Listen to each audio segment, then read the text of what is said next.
And I'm very passionate about helping other women, especially helping women of color. I'm very passionate about helping us to access important resources just for the necessities of life and raising up our families to be healthy.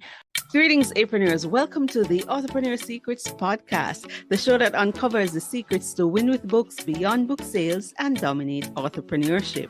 Through exclusive author interviews, stories, and must-have resources, you will discover some of the secrets and strategies to thrive with books and generate lasting income. I invite you to become an Authorpreneur ambassador and join me in my mission to raise up 10,000 Caribbean authorpreneurs by 2030.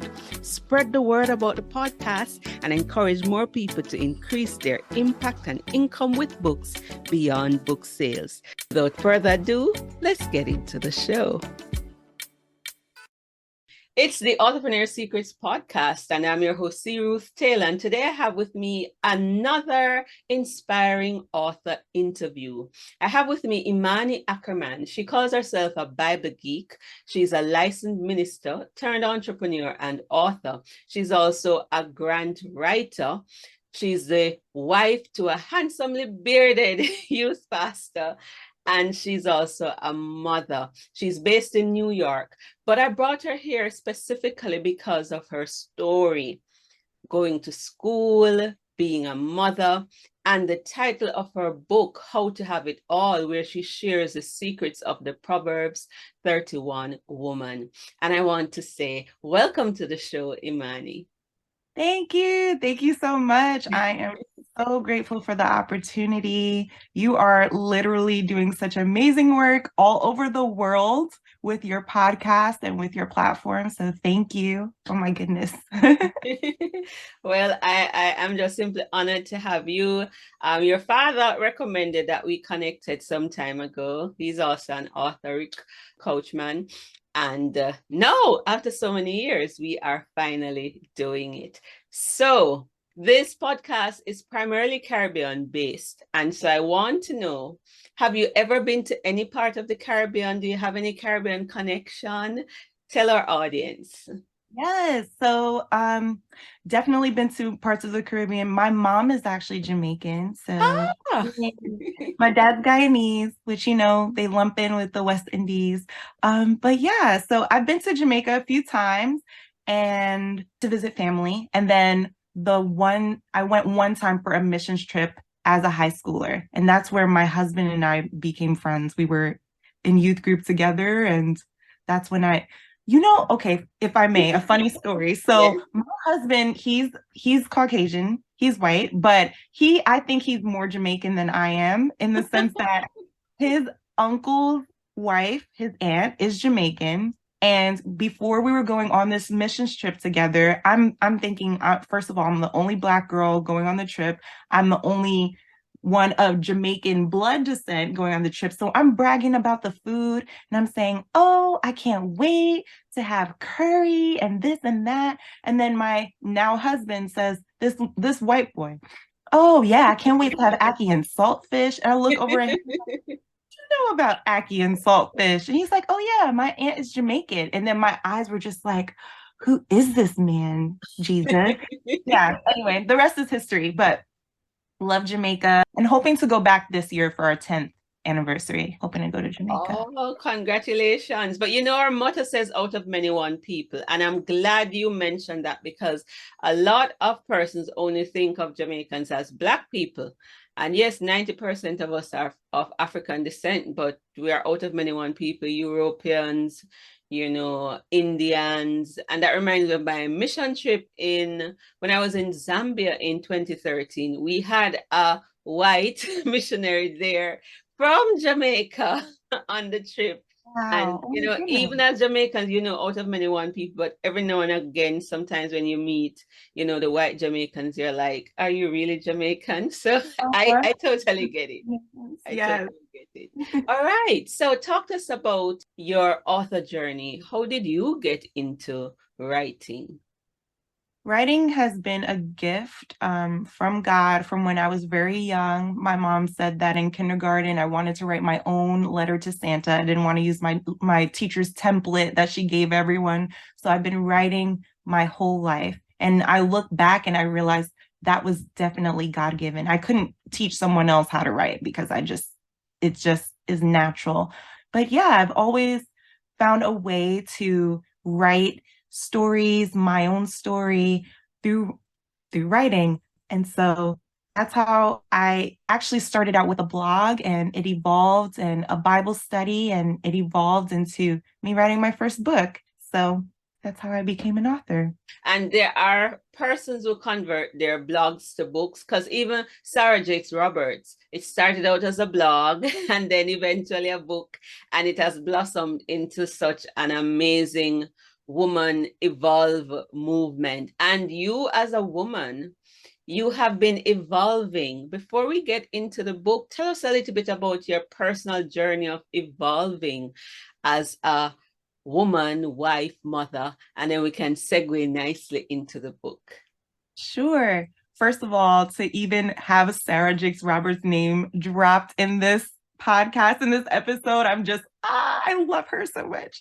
Um, so I grew up as a young woman in the church, had some different challenges as I became a teenager, difficult situation with my parents, and decided to, not that I don't know that I had an understanding of salvation in Christ, but I walked away from what I knew was right, what I was brought up in as a young Christian. And so I actually did a lot of things that in relationships as a young lady, and found that I was pregnant as a teenager. And that was the moment when I realized, okay, I really need God's help. But then I also realized I can't just ask God for forgiveness. I can't just live my life and just say, "Oh, hey, can you forgive me?"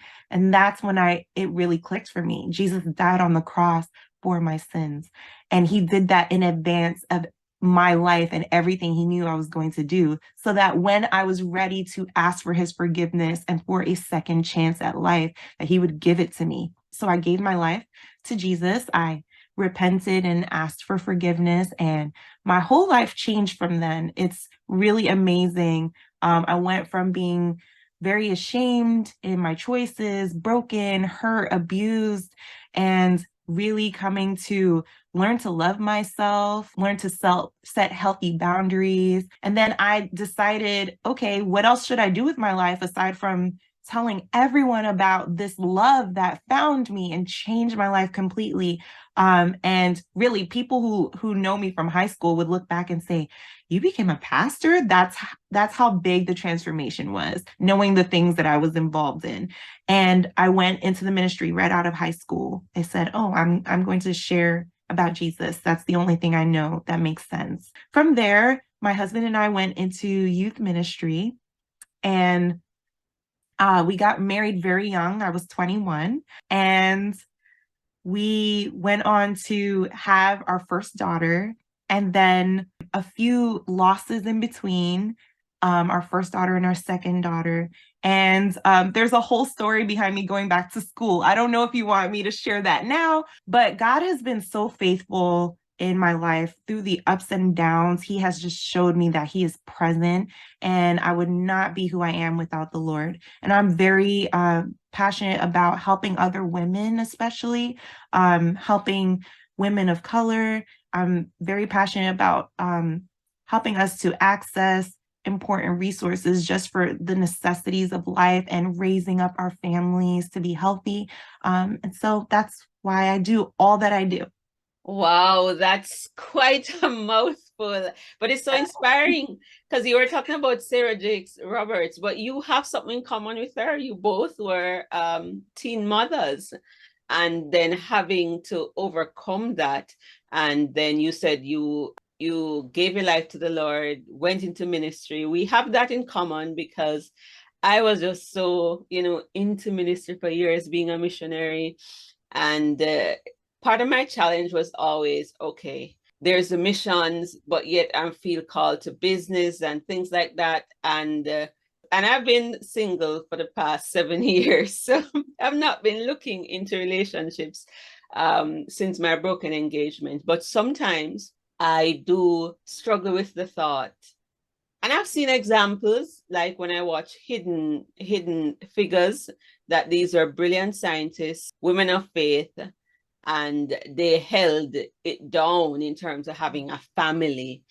And so my thing sometimes is, can you have it all when a husband comes into the picture? But how do you run a successful business? I still preach and teach, and then would I be able to handle a family? Which is a nice way to segue into how to have it all. So talk to us about that book and how we can have it all. What does that mean? What does that look like? Or you seem to have it all. So it's interesting the way that book came about from a time when in ministry, I was feeling this pressure to just be home and just be a mom. After we had our first daughter, just the environment that we were in was not conducive to me using all the gifts that I have. I'm very creative. I'll come up with a million ideas. I love the church where I'm at now because they give us a lot of space to try things. But they said, "Oh, you have a baby. Just sit down. Just in time it will happen." Not realizing it was kind of a form, I believe, of oppression, just really trying to keep me from walking fully in what God called me to. And I remember God was so good in drawing me to him in those moments of frustration, and my relationship with him grew significantly just from spending time with him. So I'm having this blog and I'm having this Bible study, and I decide to start looking into the Proverbs 31 woman, who's this woman that either you admire her or you can't stand her because she can do all of the things. And a lot of us are out here struggling to like juggle work and life and friendships and different things. But I remember being very intrigued by her, and as a Bible geek, just asking questions and realizing, wait a minute, this was not a real woman. This was not someone who, this is not like the checklist of this woman who actually existed, but this is this mother who's speaking to her son who is going to be a king. And she's saying to him, hey, these are the kind of qualities you want in a wife. And I started to look at the background of it, the who it was even written for. The Proverbs 31 was technically written for men, and even calling men to the standard of, hey, if this is the kind of woman that you want in your life, what kind of man should you be? So I was looking at all of these different things, and I said, I want to see this turn into a book. Now, with How to Have It All, I realized that God basically through the Proverbs 31 woman was not necessarily saying to us, hey, you need to be doing all of the things and doing it perfectly, but that you have permission to explore all of the different things and use all of the different gifts and the different opportunities that God gives. And so it's very interesting because at the time when I wrote this book, I was a stay-at-home mom. I was in ministry, but not super as active as I wanted to be, but just spending this time with the Lord. And it's almost prophetic, I believe, that God allowed me to write a book. And I even said to my husband as I was publishing it that this book is going to be a breakthrough for me. I didn't realize that I was writing a book that would be a manifesto for myself on, girl, go for all the things. Why not? God can do anything. You might be tired. You might need help and support. And even in certain parts, the Proverbs 31 woman had a huge support system. So these are the different things I wanted to break down. And just to encourage women, you don't have to be limited. There is an example in scripture of this woman who is unlimited, and you could be her. You could be the real life version of the Proverbs 31 woman. Wow, you're dropping some gems on me. I never thought she was not a real woman. I knew it was the mother speaking to her son saying, this is the kind of woman you want, but I did not know, it's like the Lord's Prayer that we pray. It's not really a prayer. It's supposed to be a pattern to pray. And so, wow, it's an indication like, yeah, this is the kind of woman you can be. And that passage is dear to me, like it is to a lot of women, especially in business, where it talks about the fact that she finds land and she turns the thing into a profit. Yes. So coming from a missionary background, I've used the Proverbs 31 woman to say it's okay to profit. You don't have to give away everything, because I used to have a problem pricing things and trying to give away everything, and then the business wasn't flourishing. And then she looks towards the future without fear, and her worth is far above rubies and all that kind of stuff. So, wow, it's a typology and saying that you don't have to be limited. What are some of the other secrets? Not everything, because we want people to go read the book, but what are some of the other groundbreaking secrets that you found from this Proverb 31 super woman? Yes. So it's interesting. The more, even though I've written the book and published it, God's word is living and active. And so I continually go back to Proverbs 31 just for God to confirm to me, hey, am I making the right move in this way and in that way, especially developing a business? So all of that to say, Miss Ruth, that I need to work with you to work on a couple more Proverbs 31 books, just letting you know.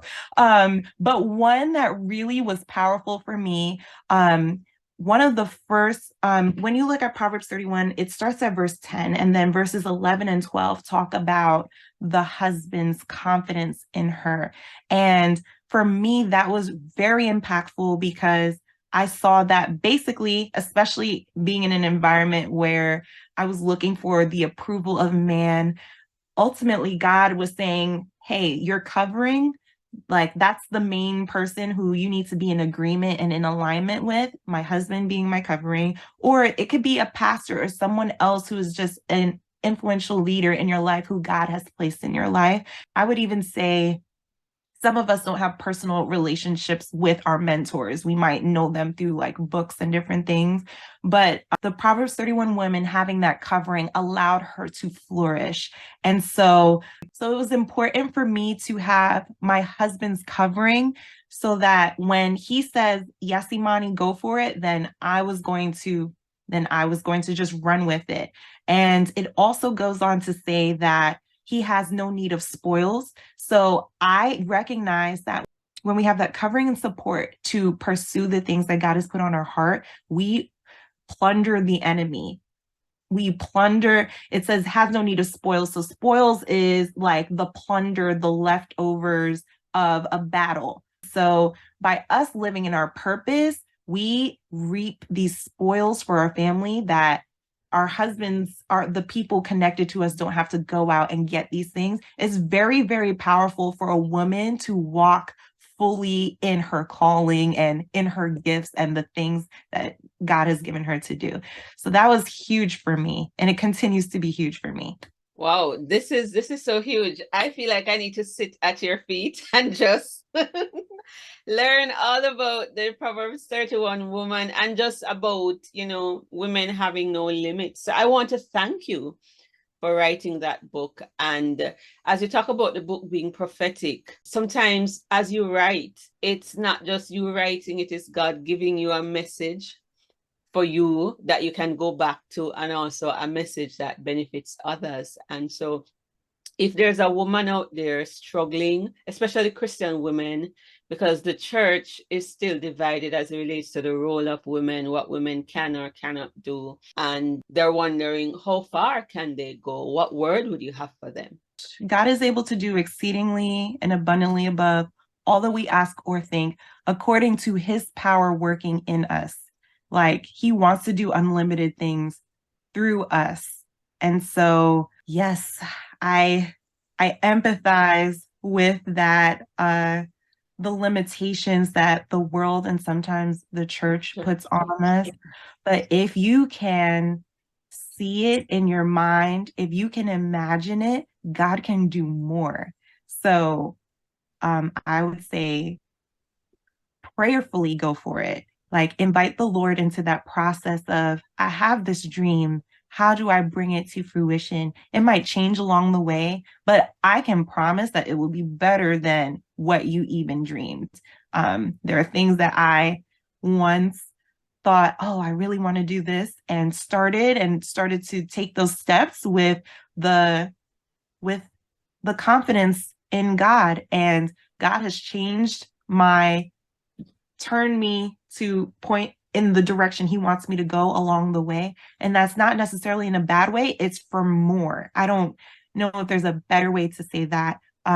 So, yes, prayerfully hide yourself in the Lord so that when you have these dreams, you are not put off by naysayers, by people who are just don't have as much faith, maybe have never seen it done. Hide yourself in the Lord to hear from him, and with his blessing, go for it. You can't fail with God, truthfully. I love that. How has writing this book changed your life, and how have you been using it since? I remember when writing this book that I felt I struggled with self-sabotage, that I struggle with people pleasing, and that has been a process.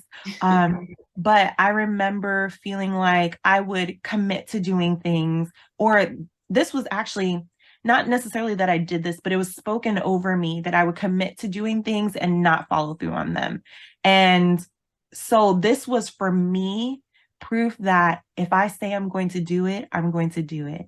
Now, this is, I'll say, even the first edition, I might republish it. It's not perfect, and it was done quite rushed. I gave myself this deadline that I was very committed to um, completing, fulfilling, and I needed that because I needed to prove to myself that you are very capable of going after the dreams that you have. So that was huge for me, just hitting publish and getting it out into the world.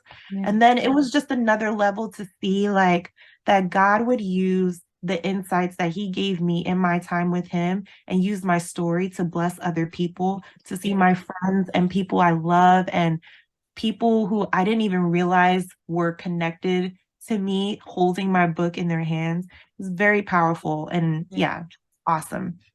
I love it.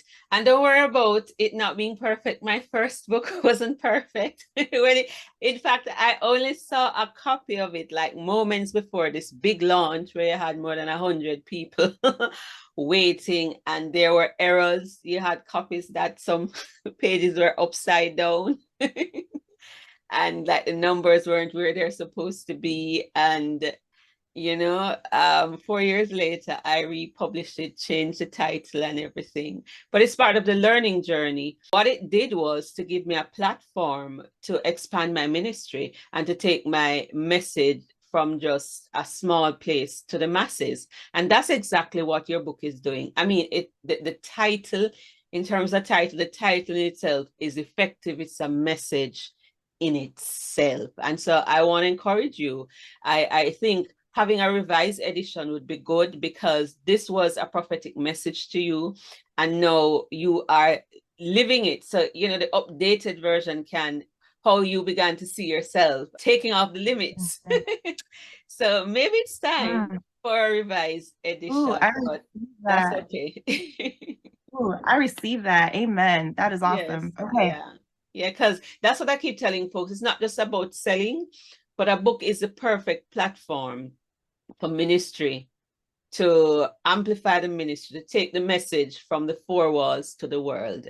And that was one of the things that pushed me personally into publishing. But this interview is about you. Although it is ministering to me, it really is about you. So you're not just into ministry. Recently, you shared about graduating and the new field that you are in. So talk to us about that, and then where can we find you and all that you do? Sure. So the amazing short story is that after publishing this book, I actually published the book while I was pregnant.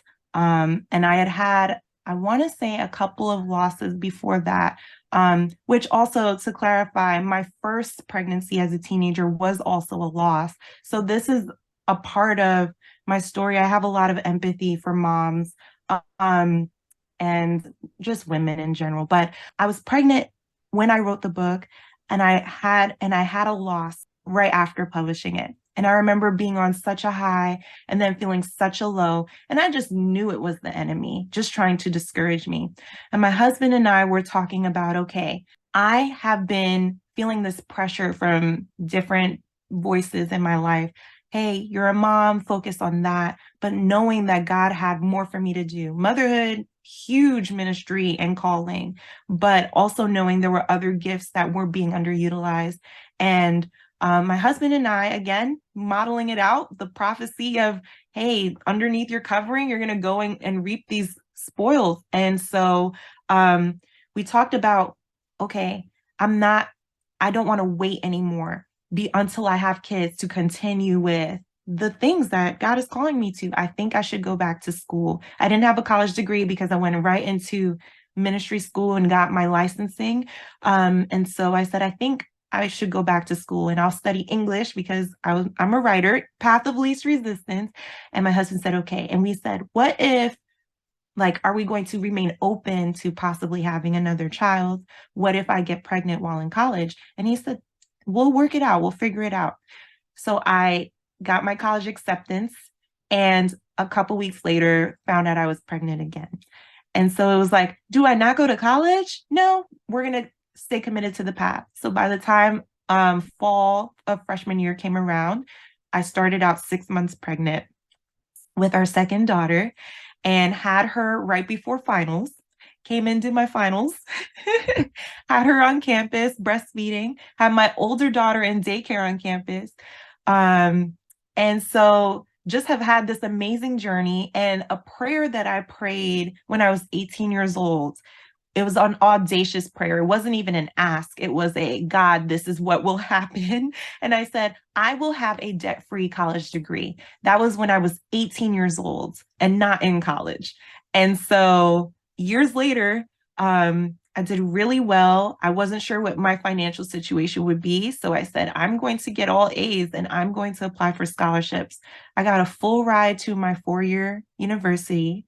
And I recently, just a couple of weeks ago, graduated with my bachelor's in English, no student loans, no debt, completely paid off as a mommy of two.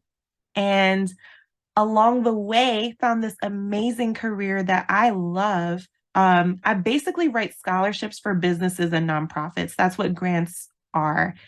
And so there's specific guidelines that they have, and some are very intense. Some are from private foundations, some are from the federal government, and those are really intense. But I'm looking to basically use grant writing as a way to fund the things that I'm passionate about. Helping moms, helping children, helping people get these affordable college degrees. That's something that changed my life. So basically, all the little elements that God has put into my story and the different resources he's connected me to, I'm looking to help other organizations provide those resources for people like me.